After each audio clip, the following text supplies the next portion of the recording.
Hello everyone, இன்னைக்கு வீடியோவில் பார்க்க போகிறது புதுசாக வாங்கின சாமந்தி செடி. நம்ம தனித்தனியாக பிரித்து செடி வைக்கலாம். எப்படி நடுறது, மண் எப்படி கலந்து வைக்கணும் அப்படின்னு சொல்லிட்டு நம்ம பார்க்க போகிறோம். வீடியோக்குள்ளே போகிறதுக்கு முன்னாடி புதுசாக பார்க்குறவங்க நம்ம சேனலை சப்ஸ்கிரைப் பண்ணிக்கோங்க. வாங்க வீடியோக்குள்ளே போகலாம். இப்போது இந்த சாமந்தி செடி தான் நம்ம நட போகிறோம். பாருங்கள்,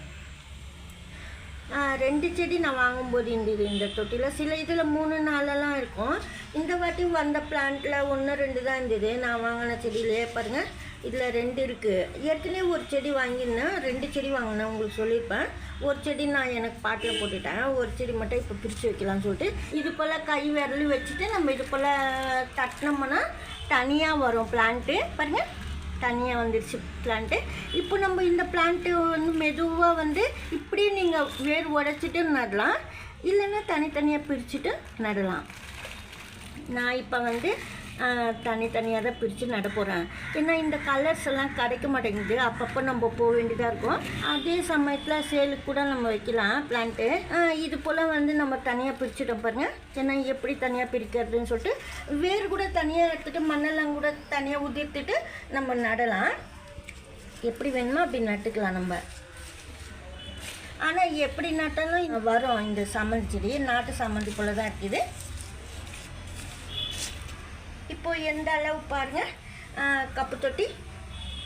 இது வந்து 2 கப்பு கொக்கோபீட்டு 2 கப்பு நம்ம போடுறோம். 2 கப்பில் செடி நடணும். அதனால நான் 2 கப்பு எடுத்துட்டேன். மிச்சம் வரும் சப்போஸ் உங்களுக்கு நம்ம மண் சாயெல்லாம் கலந்து வச்சா. இப்போ நம்ம இந்த மண் இருக்குது பாருங்கள், நம்ம வாங்கின செடியிலேருந்து மண் இருக்குது பாருங்கள், செம்மண். அதை அப்படியே நம்ம உடச்சிட்டு அந்த செம்மண் வந்து இதில் நான் சேர்த்துக்கிறேன். ஆனால் கொஞ்சம் போல் நீங்கள் மணல் சேருங்க. கொஞ்சம் போல் ரிவர் சாண்ட் இருந்தால் தான் ரொம்ப நல்லது. இப்போ மண் இது கொஞ்சம் பரவாயில்ல, ரவை போல் தான் இருக்குது. அதனால நான் இந்த மண்ணிலேயே கலந்து நட்டுடுறேன்.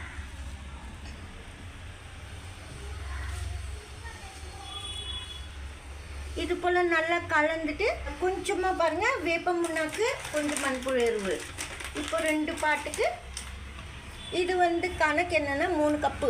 1 கப்பு மண், 2 கப்பு கொக்கோபீட்டு பாருங்கள். கொஞ்சம் வந்து வெர்மி கம்போஸ்ட்டு, கொஞ்சமாக வந்து இது வேப்ப முன்னாக்கு.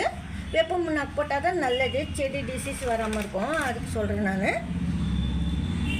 3 கப்புக்கு ஒரு 3/4 ஸ்பூன் 1/2 ஸ்பூன் போட்டால் போதும். நம்ம அப்புறமா கூட சாய்க்கு மேலே கூட போட்டுக்கலாம். அதிகமாக போட்டாலும் செடிக்கு ஹீட் ஆகும். இப்போ போடலாம், ஆனால் எதுவும் செய்யாது. சம்மரில் தான் நம்ம போடக்கூடாது அதிகமாக. இப்போது எப்படி வின்டரில் வந்து கொஞ்சம் பனியாக இருக்குது இப்போ நல்லா, அதனால எதுவும் செய்யாது. இருந்தாலும் நம்ம குறைவாக தான் போடணும் வேப்பம்னாக்கெல்லாம்.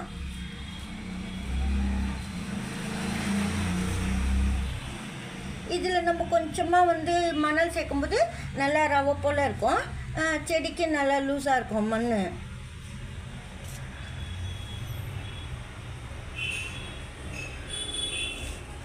இந்த கப்பில் வந்து நம்ம இப்போ இந்த கலந்த மண் போடுறோம். வெர்மி கம்போஸ்ட்டு, நீம் கேக்கு 2மே கலந்து இந்த சாயில்குள்ளே வச்சுருக்குறோம், கலந்துருக்குறோம். ஏன்னா கொஞ்சம் போல் போட்டால் ரொம்ப நல்லது, மண்புழு எருவும் வேப்பம்னாக்கும். இது போல் மண் கொஞ்சமாக பாதி அளவுக்கு நல்லா 3/4வாசி போடலாம். இந்த பாட்டில் எந்த அளவுக்கு ஹைட் பார்த்துட்டு நம்ம வைக்கணும். பாருங்கள், இந்த அளவுக்கு வருது. இப்போ நம்ம நல்லா இந்த ரூட்டெல்லாம் நல்லா பரவனா போல் வச்சுட்டு அதுக்கப்புறமா மண் கொட்டணும். எல்லாமே எடுத்துட்டேன் நான். மண்ணெல்லாம் கொஞ்சம் போல் தான் இருக்குது. அந்த கொஞ்சம் கூட லைட்டாக உடச்சி இதுக்குள்ளேயே இருக்கிறப்போல நான் பார்த்துக்கிட்டேன். ஏன்னா கண்டிப்பாக அதெல்லாம் நம்ம தெரிஞ்சுக்கணும் எப்படி நடுறதுன்னு சொல்லிட்டு.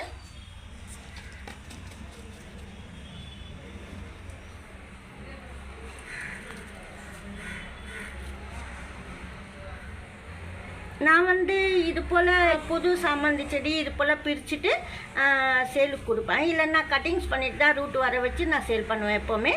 ஏன்னா சில கலர்ஸ் எல்லாம் கிடைக்காது, உடனே வேணும்னு சொல்லுவாங்க சில பேர்லாம். அப்போ புது செடியாக இருந்தாலும் பிரித்து வச்சுட்டானு சொல்லிட்டு கேட்பாங்க. சரி பரவாயில்லன்னு சொல்லி நானும் கொடுப்பேன். அதுக்கு தான் முன்னாடி சொல்லணும்னு சொல்லிட்டு.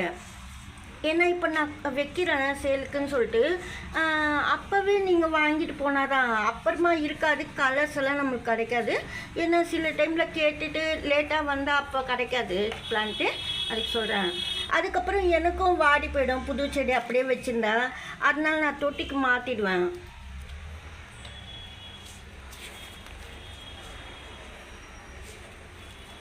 இது நான் தண்ணி ஊற்றி வளர்ப்பேன். பக்கத்தில் கண்ணெல்லாம் எழும்பி வரும், அந்த சமயத்தில் கூட நான் கொடுப்பேன் சேலுக்கு. ஏன்னா அப்போ எந்த பயமும் இல்லை உங்களுக்கு, அதுக்கு சொல்கிறேன். ஆனால் மண்ணெல்லாம் கரெக்டாக நான் வச்சுருக்கேன். இப்போ யார் தண்ணி ஊற்றினாலும் அது நல்லா வளரும் சாமந்தி கன்று. ஏன்னா கலர்ஸ் எல்லாம் கிடைக்காது. இப்போது நம்ம ஒரு ரேட்டு சொல்கிறோம், சின்ன கன்று இவ்வளோ ரேட்டான்னு சொல்லுவாங்க இல்லையா, அதுக்கு சொல்கிறேன் நான். ஏன்னா கலர்ஸுக்காக தான் நம்ம செடி வாங்கிறது. பிளான்ட் எல்லாம் நல்லதாக பார்த்து கொண்டு இது போல் ரெடி பண்ணிவிட்டு நான் கொண்டு போனால் கூட இப்போ தண்ணி மட்டுமே இது ஊற்றிட்டு அப்படியே வச்சிடணும். நீங்கள் இப்போவே மாற்றக்கூடாது. உள்ளேருந்து சாமந்தி கண்ணெல்லாம் எழும்பி வர வரைக்கும் இந்த பாட்டிலே வச்சுக்கலாம். சூப்பராக வளரும் பிளான்ட்டு. ஃபெர்டிலைசர் கூட நீங்கள் அப்படியே இதுக்கு வெங்காயத்தோல் தண்ணி ஊற்றுற போல் இருந்தால் அது போலலாம் நீங்கள் ஃபெர்டிலைசர் அப்படியே கொடுத்துக்கலாம். சின்ன பாட்டில் இருந்தாலும் நல்லா வளரும். நம்ம கலந்து வச்சுட்டு கொஞ்சம் எருவெல்லாம் உள்ளே போட்டிருக்கோம், மண்புழு எருவெல்லாம் நல்லா ஃபாஸ்ட்டாக வளரும். ஆனால் பூவை கட் பண்ணிடணும், அதுக்கு சொல்கிறேன். இது போல் நட்டுட்டு நம்ம தண்ணி ஊற்றிக்கலாம். ஆனால் பூவை கட் பண்ணால் தான் பிரான்ச்சஸ்லாம் வரும், நல்லது. மொட்டுலாம் இருந்ததுன்னா அப்படியே விட்டுட்டு மொட்டு மட்டும் விட்டுட்டு நீங்கள் பெரிய பூவெல்லாம் கட் பண்ணிகிட்டே வரணும். இந்த மொட்டெல்லாம் பெரிய பூவாகும், அப்போ தான் நம்ம கட் பண்ணணும். ஏன்னா புது செடி இது, அதுக்கு சொல்கிறேன் நான். இது போல் வச்சுட்டு நம்ம தண்ணி ஊற்றணும். இந்த மண் இருக்கு பாருங்கள், இந்த மிச்சம் நம்ம 2 கோகோ பீட் போட்டிருக்கோம். ஒரு மண் கணக்கு, ஏன்னா ஒரு தொட்டியோட மண் நான் 2 செடிக்கு யூஸ் பண்ணியிருக்கேன். அதிலே கூட இன்னும் கொஞ்சம் மிச்சமாயிடுச்சு. ஏன்னா 3 கப்பு மொத்தமாக வருது. அதாவது கோகோ பீட் 2, 1 கப்பு மண் நீங்கள் நல்லா கலந்துட்டு 2 கப் தொட்டிக்கு வரும். சின்ன கப்பில் சாமந்தி செடி, இந்த கப்பில் தான் நம்ம சாமந்தி செடியெல்லாம் வாங்குகிறோம். அதே கப்புலேயே 2 கப்புக்கு நான் நட்டுட்டேன், இன்னும் 1 கப்புக்கு வரும். ஏன்னா அளவு தெரிஞ்சுக்கிறதுக்காக இதெல்லாம் நான் சொல்கிறது. இப்போ நான் தண்ணி ஊற்றுறேன். இப்போ இந்த பிளான்ட்டெல்லாம் கொண்டு போனால் கூட நீங்கள் அப்படியே தண்ணி மட்டும் ஊற்றிட்டு, ஏன்னா வெறுமி கம்போஸ்ட் எல்லாம் போட்டிருக்கோம். 1 வீக் கழிச்சு தான் நீங்கள் எருவெல்லாம் கொடுக்கணும், இப்போதைக்கு எதுவுமே கொடுக்கக்கூடாது. இப்போ நம்ம தண்ணி ஊற்றுனதுக்கப்புறமா லேட்டாக தான் தண்ணி விடணும். இப்போ நல்லா தண்ணி நிறைய ஊற்றிடணும், கீழே வர மாதிரி தண்ணி. அதுக்கப்புறம் நாளைக்கு ஊற்றக்கூடாது தண்ணி. அப்படியே ஊற்றணும்னு நீங்கள் நினச்சா சும்மா 1/4 கிளாஸ் மேலுக்கு மட்டும் தண்ணி ஸ்ப்ரே பண்ணணும், அந்த சாயிலுக்கு மேலே சொல்கிறேன் நான். அதுக்கு மறுநாள் நீங்கள் ஊற்றலாம். அப்படி நிறைய தண்ணி ஊற்றக்கூடாது சாமந்தி செடிக்கு. இந்த கிரிசாந்திமம் பிளான்ட் மெரூன் கலரு சூப்பராக இருக்குது. நிறைய பிரான்ச்சஸ் உள்ளதாக பார்த்து வாங்கிக்கணும். சில டைமில் நம்ம கலர்ஸுக்காக இது போல் சின்ன செடியை நம்மளுக்கு கிடச்சிடும். ஏன்னா இந்த கலரில் இது போல் நிறைய பிரான்ச்சஸ்லாம் அங்கே இல்லை. நமக்கு அங்கே எந்த கலர் கிடைக்குதோ நல்லா இருக்குது கலர்னால் நிறைய பிரான்ச்சஸ் இல்லாமல் கூட நான் வாங்கிட்டு வருவேன். நான் கலருக்காக சூப்பராக இருக்கு பாருங்கள், மஞ்சள் பொடி கலர் இது. அதாவது எல்லோவும் ஆரஞ்சும் சேர்த்தா போல் இருக்கும், லைட் கலரு பாருங்கள். இது போல் நம்ம நட்டுட்டோம். இது போல் தான் நீங்கள் சாமந்தி செடி வாங்கினா பிரித்து வச்சுட்டு இது போல் நட்டுக்கணும். அதுக்கப்புறமா டெய்லி நான் சொன்ன போல் தண்ணி ஊற்றிக்கணும். நீங்கள் சாமந்தி செடி வாங்கினா இது போல் தனியாக பிரித்து வளர்த்துக்கலாம். ஏன்னா கலர்ஸ் எல்லாம் நமக்கு கிடைக்காது, அதுக்கு சொல்கிறேன் நான். இது போல் நான் ரீபார்ட் பண்ணியிருக்கேன், நல்லா வளரும் சாமந்தி செடியெல்லாம். நான் ஏற்கனவே வச்ச செடிங்கெல்லாம் நல்லா வளர்ந்து உள்ளேருந்தெல்லாம் சப்போஸ் நாட்டு சாமந்தி அப்படியெல்லாம் இருந்தால் உள்ளேருந்து நிறைய எழும்பு வரும். ஆனால் எல்லாமே இப்போ நாட்டு சாமந்தி ஹைப்ரிட் எல்லாம் ஒரே போல் தான் வருது, நல்லா தான் வளருது.